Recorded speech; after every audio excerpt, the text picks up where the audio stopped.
Vaishnavamscha Shri Rupam Sagrajatam Sahagana Raghunatam Vitam Tam Sajivam Sadvaitam Sabadutam Parajana Saitam Krishna Chaitanya Devam Shri Radha Krishna Padam Sahagana Lalita Shri Visakans Vidamscha Hey Krishna Karna Sindhu Hinabando Digatpate Gopesha Gopika Kanta Radha Kanta Namostute Tapta Kanchana Gaurangi Radhe Vrindavaneshwari Vrishubhanu Siddhadevi Pranamami Hari Priye Panchakalpa Dhruvyascha Kripa Sindhubhyevacha Patitanam Pavanebhyo Vaishnavebhyo Namo Namaha Shri Krishna Chaitanya Pranitananda Shri Advaita Gadadhar Srivasadi Gaur Bhaktivinoda Hare Krishna Krishna Krishna Hare Hare Hare Rama Rama Rama Hare Hare Om Namo Bhagavate Vasudevaya Om Namo Bhagavate Vasudevaya Om Namo Bhagavate Vasudevaya Om Namo Bhagavate Vasudevaya. Does anyone know which verse we're reading from? 11.9.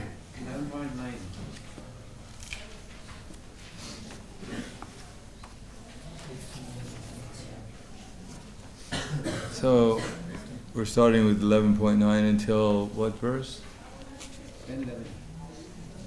Do I know that? Is there some one we're supposed to stop at? Yeah, there's definitely either 15 or 16, whatever your choice is. Okay. It gives a feeling of incredible gas. So this is Bhagavad Gita as it is, chapter 11, the Universal Form, text 9. Sanjaya vacha evam yuktva tato rajan mahayogeshvar hari darshyama shaparthaya paramam rupam aishvaryam. Sanjaya said, O king, having thus spoken, the Supreme Lord of all mystic power, personality of Godhead, displayed his universal form to Arjuna. Aneka vatra nayanam, aneka bhuta darshanam, aneka divya bharanam, divya nekodita yudam, divya malambaram dharam, divya gandanulepanam, Sarvastrayam mayam devam ananta vishvato mukham. Arjuna saw in that universal form unlimited mouths, unlimited eyes, unlimited wonderful visions. The form was decorated with many celestial ornaments and bore many divine upraised weapons. He wore celestial garlands and garments, and many divine scents were smeared over his body. All was wondrous, brilliant, unlimited, all expanding. Purport. In these two verses, the repeated use of the word many indicates that there was no limit to the number of hands, mouths, legs, and other manifestations Arjuna was seeing. These manifestations were distributed throughout the universe, but by the grace of the Lord, Arjuna could see them while sitting in one place. This was due to the inconceivable potency of Krishna. Text 12. Divya Surya Sahasrasya Bhavadyugapad Udita Idiba Sadrishi Sasyad Vasastasya Mahatmanaha. If hundreds of thousands of suns were to rise at once into the sky, their radiance might resemble the effulgence of the Supreme Person in that universal form. Purport. What Arjuna saw was indescribable, yet Sanjaya is trying to give a mental picture of that great revelation to Dhritarashtra. Neither Sanjaya nor Dhritarashtra was present, but Sanjaya, by the grace of Vyasa, could see whatever happened. Thus, he now compares the situation as far as can be understood, to an imaginable phenomena, that is, thousands of suns. Tadraikastam dagat krishnam pravibhaktam anekada pasha deva devasya sharire pandavastata. That time Arjuna could see the universe in the universal form of the Lord, the unlimited expansions of the universe situated in one place, although divided into many, many thousands. Purport, the word tatra there is very significant. It indicates that both Arjuna and Krishna were sitting on the chariot when Arjuna saw the universal form. Others on the battlefield could not see this form because Arjuna gave vision only to Arjuna. Arjuna could see in the body of Krishna many thousands of planets. As we learn from the Vedic scriptures, there are many universes and many planets. Some of them are made of earth, some of them made of gold, some of them made of jewels, some are very great, and some not so great. Sitting on his chariot, Arjuna could see all these, but no one could understand what was going on between Arjuna and Krishna. Tataksa Vishmaya Vishto Bristaroma Dhananjaya Pranamyam Shirasa Devam Kritanjaya Abhasataha. Then bewildered and astonished, his hair standing on end, Arjuna bowed his head to offer obeisances and with folded hands began to pray to the Supreme Lord. Purport. Once the divine vision is revealed, the relationship between Krishna and Arjuna changes immediately. Before, Krishna and Arjuna had a relationship based on friendship, but after the revelation, Arjuna is offering obeisances with great respect, and with folded hands he is praying to Krishna. He is praising the universal form. Thus Arjuna's relationship becomes one of wonder rather than friendship. Great devotees see Krishna as the reservoir of all relationships. In the scriptures there are 12 basic kinds of relationships mentioned, and all of them are present in Krishna. It is said that he is the ocean of all relationships exchanged between two living entities, between the gods or between the Supreme Lord and his devotees. Here Arjuna was inspired by the relationship with wonder, and in that wonder, although he was by nature very sober, calm and quiet, he became ecstatic. His hair stood up and he began to offer his obeisances unto the Supreme Lord with folded hands. He was not, of course, afraid. He was affected by the wonders of the Supreme Lord. The immediate context is wonder. His natural loving friendship was overwhelmed by wonder, thus he reacted in this way. 15 is the last one, is that right? Arjuna vacha pasyami devam sabadeva dehe sarvam sada buddha vishesha sangan pramanam isham kamalasanam stam rishimsya sarvam urugam silivyam. Arjuna said, my dear Lord Krishna, I see assembled in your body all the demigods and various other living entities. I see Brahma sitting on the lotus flower, as well as Lord Shiva and all sages and divine servants. Purport. Arjuna sees everything in the universe, therefore he sees Brahma, who is the first creature in the universe, and the celestial serpent upon which the Garbhodakashayi Vishnu lies in the lower regions of the universe. The snake bed is called Vasuki. There are also other snakes known as Vasuki. Arjuna could see from the Garbhodakashayi Vishnu up to the topmost part of the universe on the lotus flower planet where Lord Brahma, the first creature of the universe, resides. That means from the beginning to the end, everything could be seen by Arjuna, who is sitting in one place on his chariot. This was possible by the grace of the Supreme Lord Krishna. Namo Vishnu Padaya Krishna Pristaya Bhutaya Srimade Bhakti Vedanta Swami Namane Namaste Saraswati Deve Gauravani Pracharane Nirvishesha Shnivadi Paskatyaje Sadarane. So Bhagavad Gita is meant to give us spiritual vision, as Krishna says in Bhagavad Gita, Ukramantam siddhim vapi bhunjana vagunam vida Vimudana pashanti pashanti jnana chakshusha. So this is called jnana chakshus, to see with the eyes of knowledge. Unfortunately, Krishna says, Ukramantam stitim vapi bhunjana va gunanvitaha. The foolish, they can understand how the living entity quits his body, nor what kind of body he enjoys under the spell of the modes of nature. But those whose eyes are trained with knowledge can see all this clearly. So the whole purpose of our Hare Krishna movement is to train the members with transcendental knowledge so they can see things properly. Because unless we see things properly, we won't know what to do. And if we don't know what to do, then we'll do the wrong thing. Therefore, everything begins with first seeing things properly. And in Bhagavad Gita, Krishna says, Tatvidi prani patena pari prashnena sevaya upadekshanti te jnanam jnaninas tattvadarshanaha. Tattvadarshanaha. We're supposed to learn from those who have tattva, darshan. Tat means that in English, so it's a very easy Sanskrit word to learn, because all you do is have to add an H and you get that. And it means that, tat. And tat means something which is actually real, which is of a category that's perceivable. Something you can point out.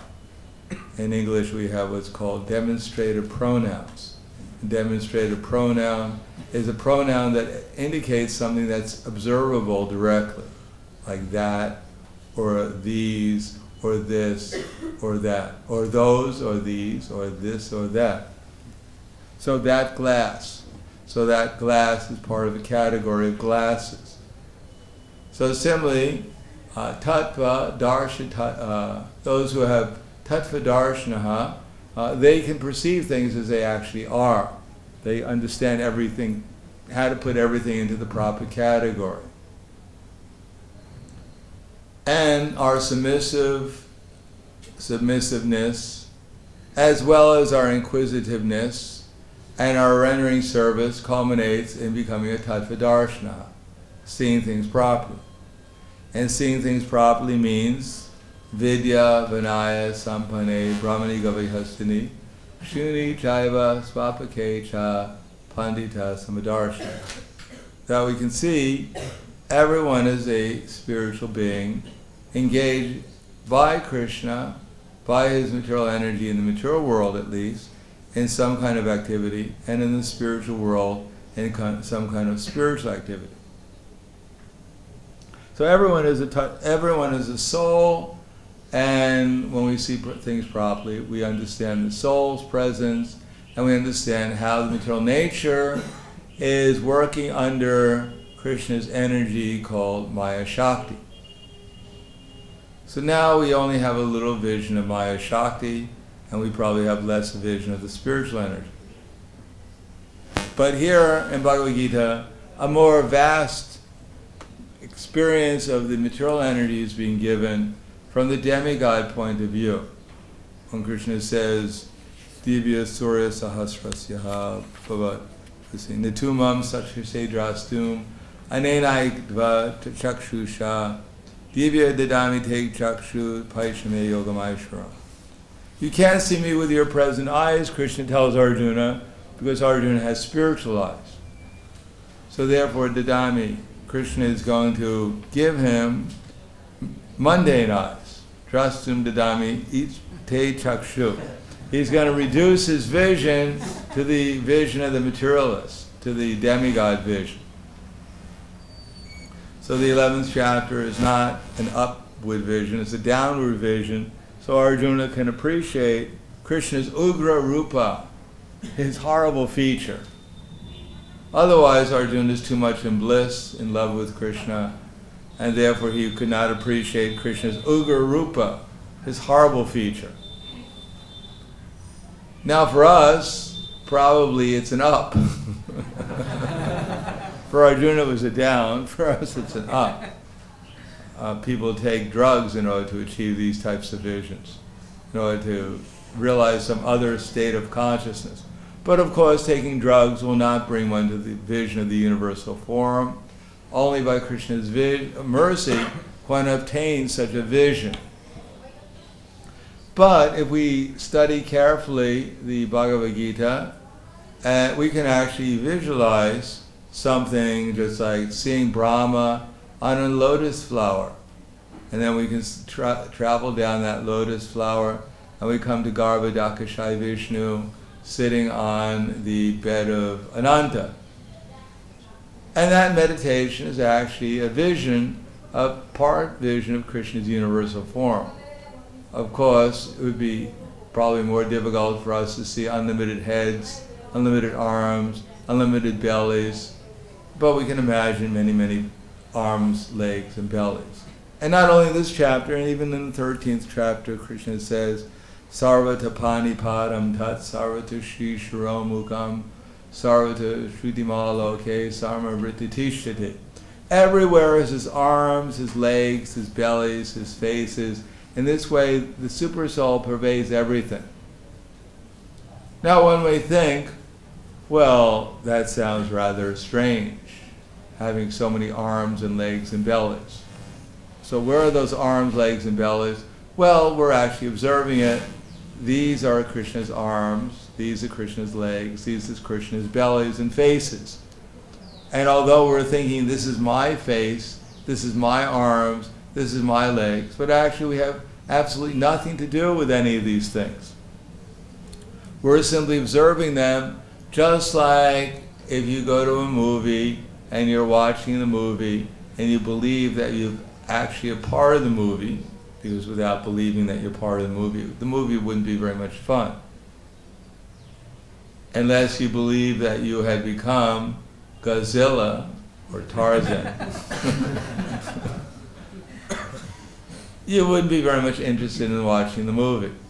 If you actually saw this little stick figure of Godzilla, as they were making the movie, it wouldn't be very much fun, unless you like playing with toy Godzillas. So you have to imagine that actually you become Tarzan, or you become Jane, or you become, Spider-Man. Some kind of imagination has to be there. So similarly, our material existence is just imagination. Certainly it's a wonderful imagination in the fact that Krishna is able to create such a virtual reality that it actually seems to us like reality. And not only it seems to us like reality, but we can be stuck in this virtual reality forever, practically speaking. And of course, this virtual reality is fully equipped for experience through all the different senses we have, and the mind, and our conception of life, and our false egos. It's a complete reality, but it's a virtual reality. It's not the true reality, because whoever we actually are, we're eternally that person. We're simply asleep. Like, so if you have an operation and they put anesthesia into you or over your mouth, whatever, into your nose, and you fall asleep and you're dreaming, not really aware of what's going on, only aware of the dream. So similarly, this reality for us is exactly that. It's just a dream. And our real self is simply half or fully asleep. And the process of Krishna consciousness is to wake up, and when we wake up, we'll realize that actually these arms and legs and bellies, not only our arms or our legs or our belly or faces, they're all Krishna's arms, legs, bellies, and faces, and everything is being manifested according to Bhagavatam, the dream of Mahavishnu. This is his dream. Now, when we're dreaming, we imagine, oh, this is a good dream Mahavishnu is having. This is a bad one. He should change his dream a little bit. I don't like that dream he's having.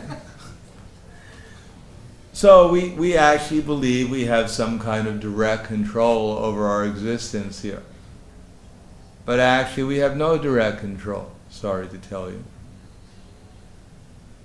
Because it is simply our imagination that we're controlling anything. Of course, we have an influence over the material nature in the sense that we can desire.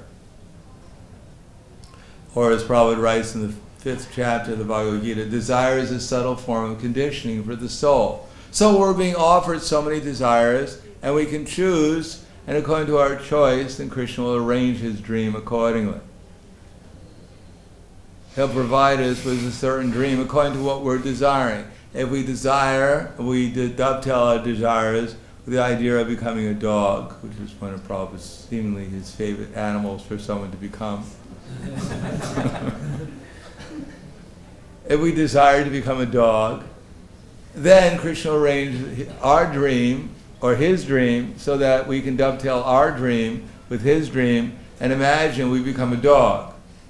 And once we become a dog, that's all we're going to think about for some time, is being a dog. We won't be given another opportunity to think otherwise for some time. We'll become so fully absorbed in the consciousness of being a dog that practically we think we become a dog. And we won't be given any further intelligence unless we're a very special dog, and they're very rarely dogs are very special.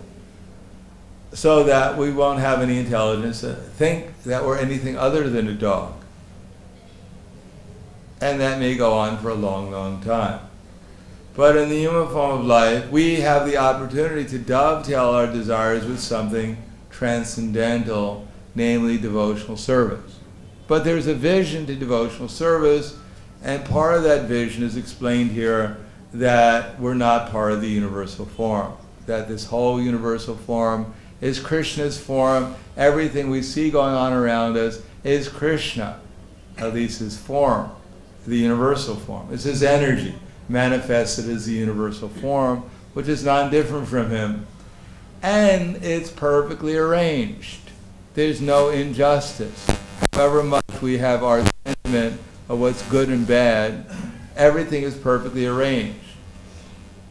And we may go on protesting, God unfair to this, to the whales, or the dolphins, or the penguins, or to this or that. But nothing is going on unfairly. So does that mean we simply accept everything? Oh, everything is good. When they torture people, oh, that's very good. It's all part of Krishna's arrangement.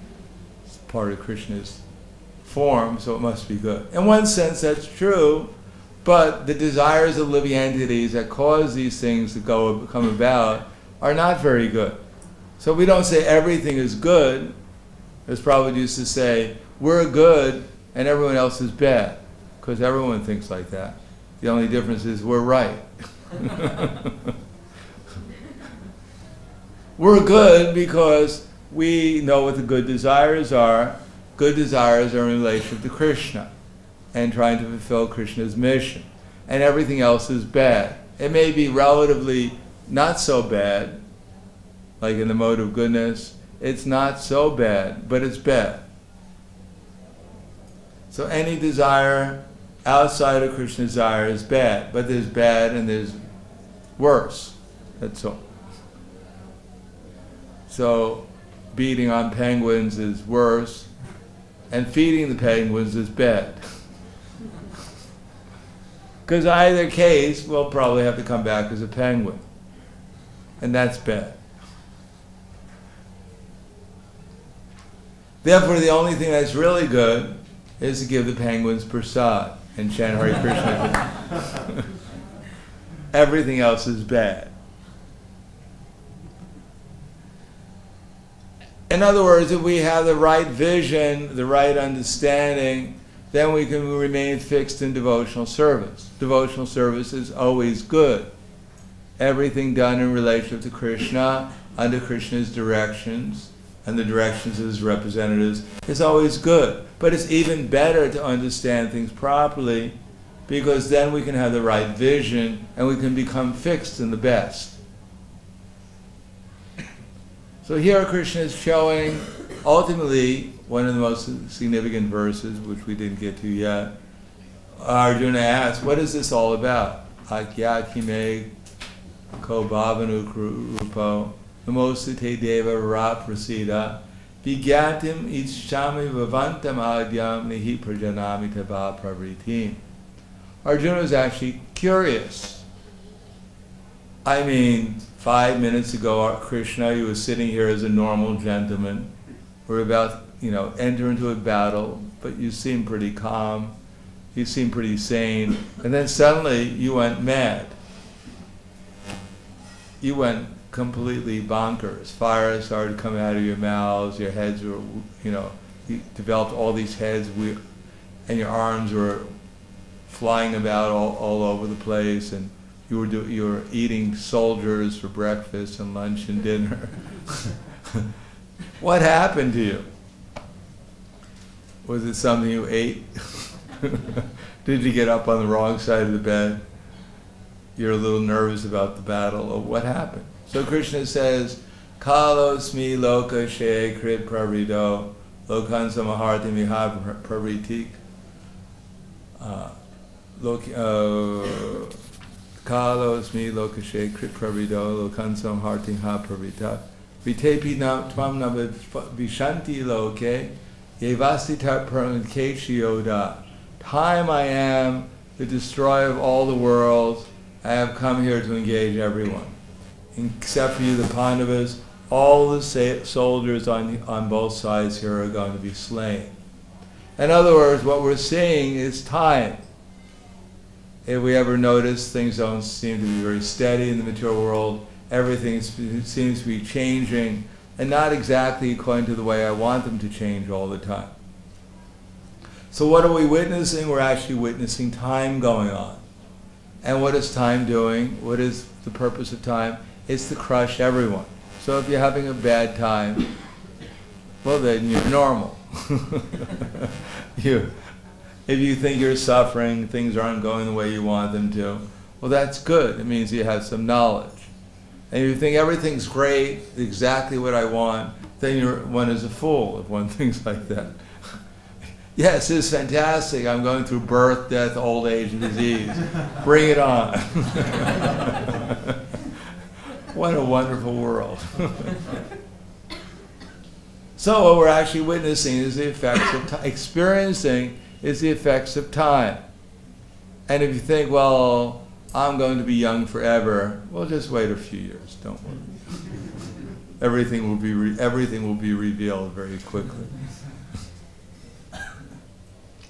Does anyone know how many years of our life is 1 second in Brahma's life? 1 year is close to 1 second. We'd like that to be. That's not quite what it is. Well, If you take 311 trillion, 40 billion years and divide it by 100, what do you get? You get 3 trillion 111 billion. And you divide that by 12, and you divide that by, that's for 30, and you divide that by 24, and you divide that by 60, and you divide that by another 60, you get 96,000. So there's, in 1 second of Brahma's life, there are 96,000 of our years. That means in 1 second of Brahma's life, then we go through approximately 1,000 births if we live that long. So for Brahma it's a second, for us it's 1,000 births. And we think we're going to live a long time in this body.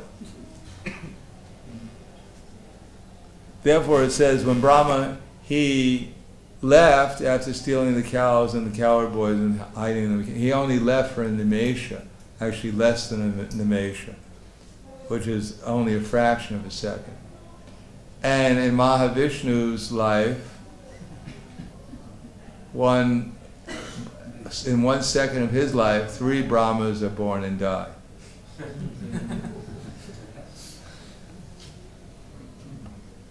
So our understanding of time is rather small, rather relative. In any case, this whole universal form is actually meant to crush everyone, and we're all going to be crushed. This body is going to be crushed, and then we'll get another body with great hope.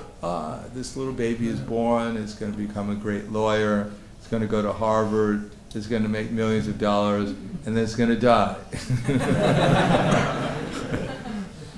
And come back again, perhaps not as a human being, but as Prabhupada's favorite example, as a dog. Maybe a dog with a kennel near a Harvard, but a dog nevertheless.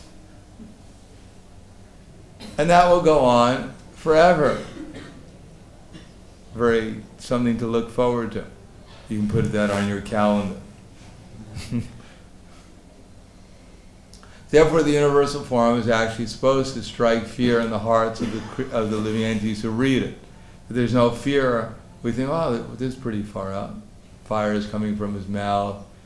The whole sky is filled with all kinds of cloth and colors and scents and clothing and weapons, and this pretty far out. Arjuna must have been, he must have been on some kind of trip or something, watching the whole thing. But that's not what it's meant for. It's meant to give us some understanding we're not in the right place. We're not supposed to be in the material world and suffer here. We're supposed to be in the spiritual world. And in order to do that, we have to understand how everything is under Krishna's control. And therefore to develop the proper desires. And then of course beyond that is the spiritual vision. And at the end Krishna says, Mat kama krit, mat paramo, mat bhava, sangavarditaha, yavara, sarabhuteshu, yaksamam, eti pandava. That the whole idea of the 11th chapter is just like in every other chapter to bring us to the point of devotional service. That is, surrender to Krishna. Krishna, I realized there's no future here. All my plans are going to be smashed to dust very quickly. And therefore, I'm going to give up all my plan making and the mat karma krit and dedicate whatever energies I have in your service. Mat paramo, mat bhakta, and become your devotee, as every chapter is recommending.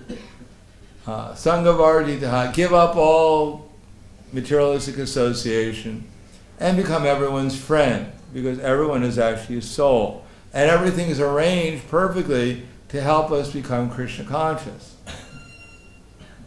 There will be people to come encourage us if we're doing the right thing in Krishna's service, and there will be people who come to encourage us when we're doing the wrong thing. That is, chastise us because we're doing the wrong thing.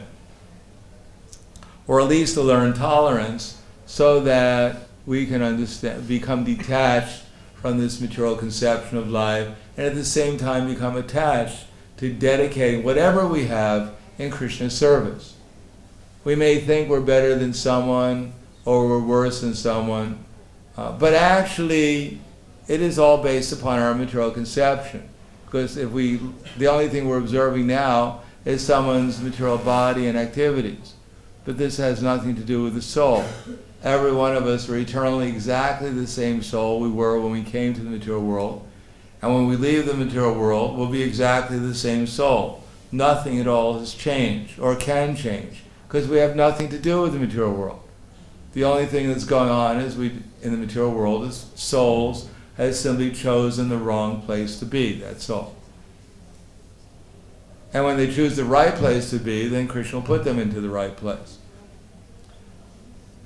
So all we can do is try to help people understand how they're just wasting their time, choosing different material circumstances, which are all dead ends, literally dead ends.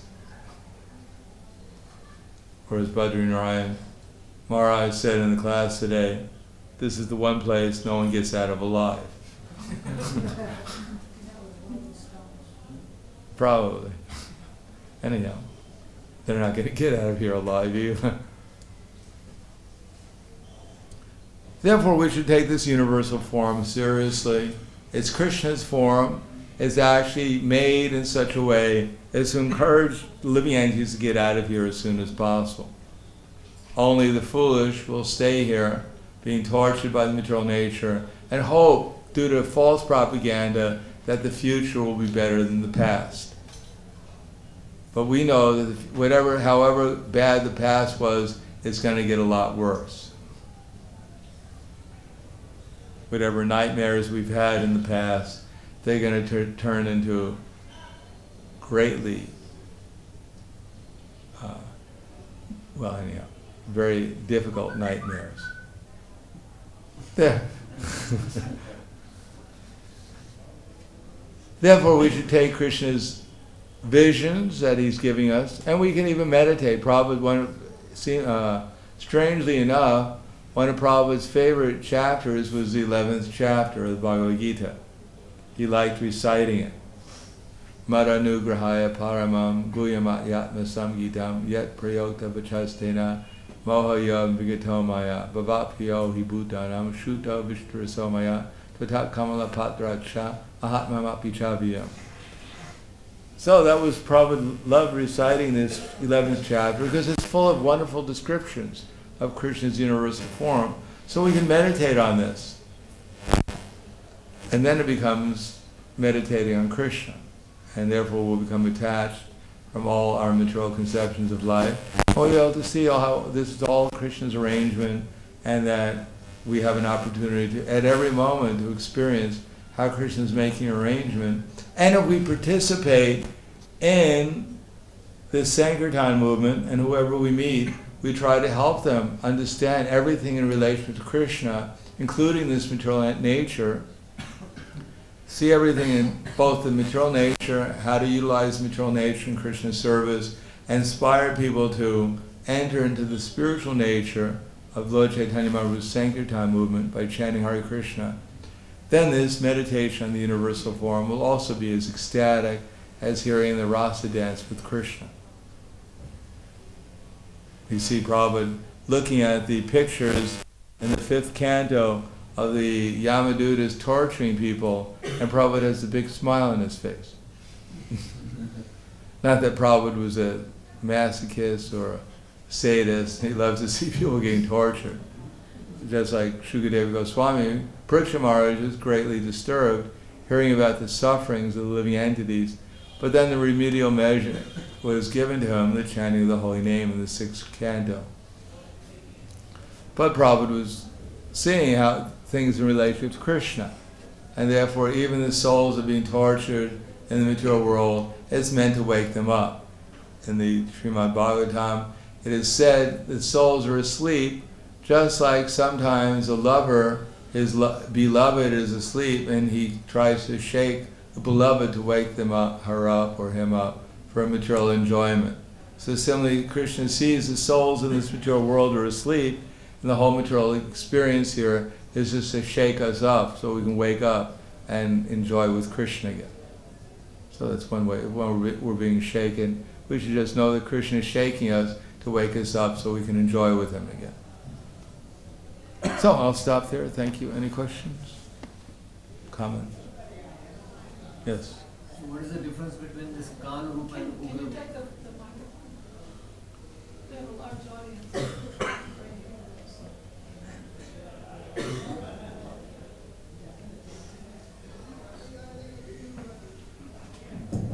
Some they explain that Krishna, he showed 2 forms. One is Vishwarup and one is Kalarup. There's no difference. They're both. Vishwarupa is Kalarupa. Or the Viratarupa. They're all the same. Because the Vishwarupa is Krishna's form of time. Kalo is me, Lokashe, Krit Parido. Yes, of course. So, Maharaj, what is Mahavishnu getting out of this dreaming all these universes and us with it? A lot of fun. Hey, Krishna, as it says, he's offering the living entities free will. He gives them free will. So he has to provide for the living entities the opportunity to desire in so many ways outside of desiring to please him. Therefore, this whole experience of Mahavishnu is to provide us with the opportunity to forget him and imagine that we become Radha or Krishna. At the same time, it allows him to utilize his material energy to teach the living entities that they can't be happy apart from the relation with Him. So it serves both purposes, giving the living entities an opportunity to experience their perverted desires of being apart from Krishna, and at the same time training them how to dovetail their desires back in Krishna consciousness. So it allows the living entities free will either to love Krishna or to be apart from Krishna. Anything? Yes, Manoj.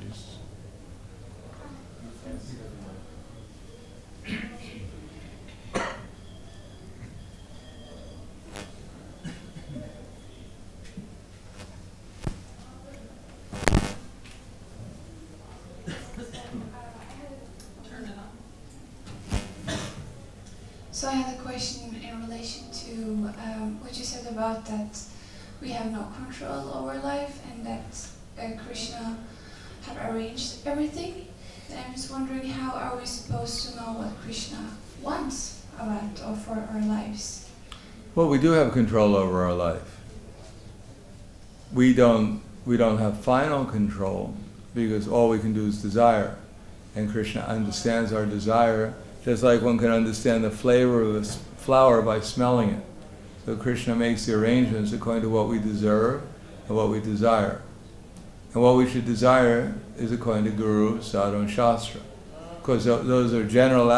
There's one person who knows exactly how we should desire. He's known as Super Soul, the Antaryami. What is that? Edu Rup. Antaryami Bhakta Shesta Edu Rup. That one should know the Super Soul as my very self. One should know the Shiksha Guru. So it's Shiksha Guru Ke Ta Jani E Bhakta Rup. Antaryami Bhakta Shesa Edu Rup. That's Chaitanya Charitamrita 147, Adi Leela 147. So there Krishna Kaviraj says, Shiksha Guru Ke Ta Jani Edu Rup Antaryami Bhakta Shesa Edu Rup. That one should know that the Shiksha Guru is my very self.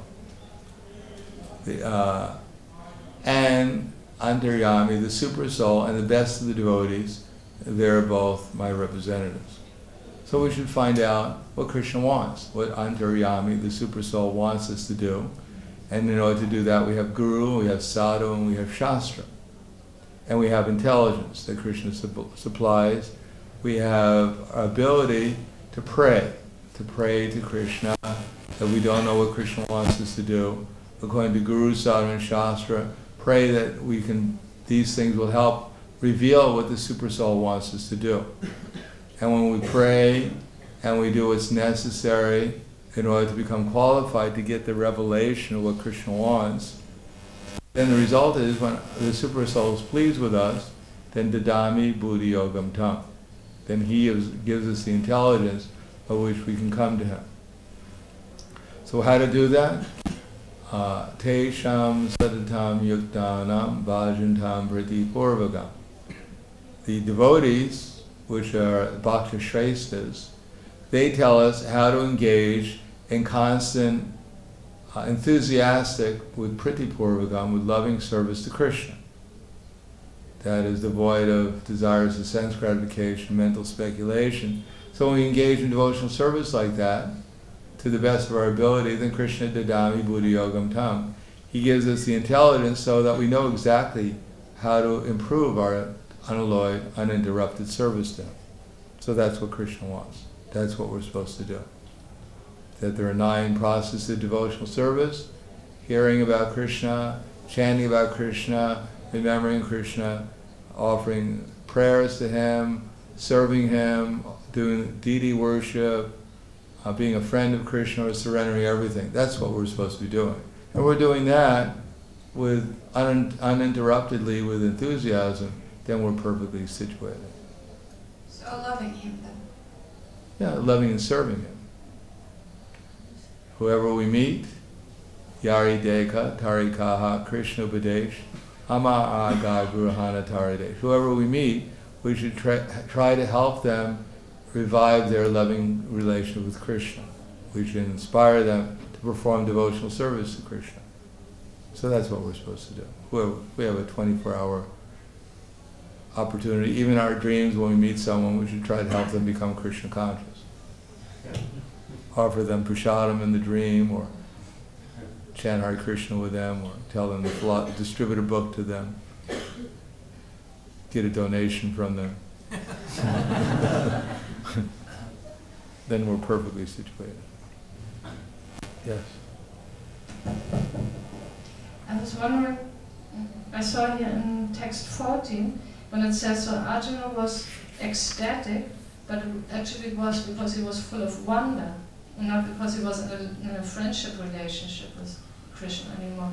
So I was wondering, because I always thought, like, if you're in a friendship relationship with Krishna, so this is actually when you become ecstatic. So, but here it seems like even if someone has this odd reverence, still there can be ecstatic symptoms then? Yeah, of course. There are 7 indirect relationships. One of them is wonder, adbhutam.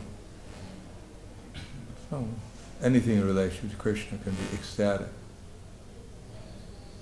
There's also ghastly rasa.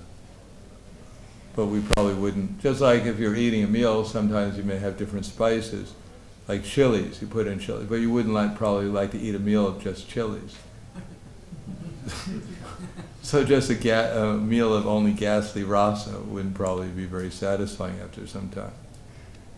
So Arjuna became ecstatic seeing this. It's like going to a horror movie. It's exciting for some time, but you probably wouldn't want to live there your whole life.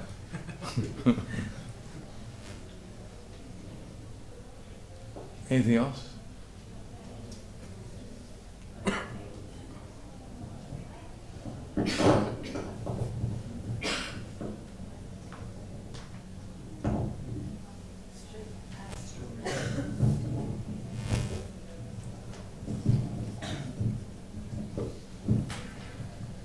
I was trying to think of a practical example when you said that we just have desire and then Krishna fulfills it pretty much.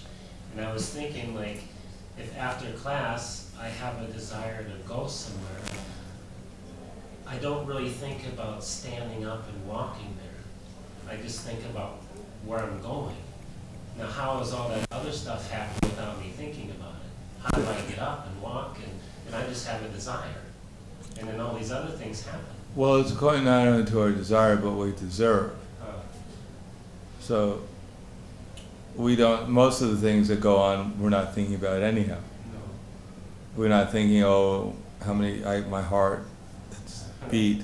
It's all going on beyond our control. We just imagine that we're controlling. But within a certain realm, because Krishna is giving us intelligence, within that small realm of choice we have, that's the realm of our intelligence.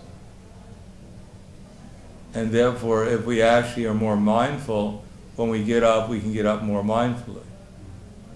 And Krishna, because Krishna's giving us more intelligence how to get up properly. Otherwise, we just get up mechanically.